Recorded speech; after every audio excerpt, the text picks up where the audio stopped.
আমি কি কোনো দলের নাম বলেছিলাম, কাউকে গালি দিয়েছিলাম? দাঁড়ান দাঁড়ান দাঁড়ান, আমার ভূমিকার কথা শুরু হয়েছিল 3.5 হাত মাটির কবর দিয়ে। যুবক ভালো বলো, আমি এতগুলো আয়াত বললাম। আচ্ছা উনি, আচ্ছা তোমরা থামো থামো থামো থামে থামে থামেন প্রিয় ভাইয়েরা, আমরা কোনো মারামারি চাই না। আল্লাহর কোরআন দিয়ে আইন চলবে, এটা কোনো রাজনৈতিক কথা হইতে পারে? এটা মুসলমানরা কই যেতে হবে? আগামী সংসদ চলবে কোরআন দিয়ে। যেই বেড়াবাদর পেয়েছে আমরা একটাও থাকবে না। যুবক ভাইয়েরা আমার, আপনারা বুঝবেন আমাদের এলাকায়, এটা আমি কিছু বলবো না আজকে। তোমরা আমার সঙ্গে থাকবো তো ইনশাআল্লাহ? তোমরা আমার পক্ষে আছো তো ইনশাআল্লাহ?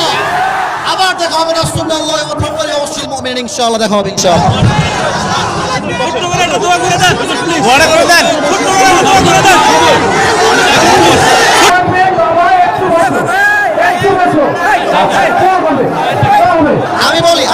আমি বলি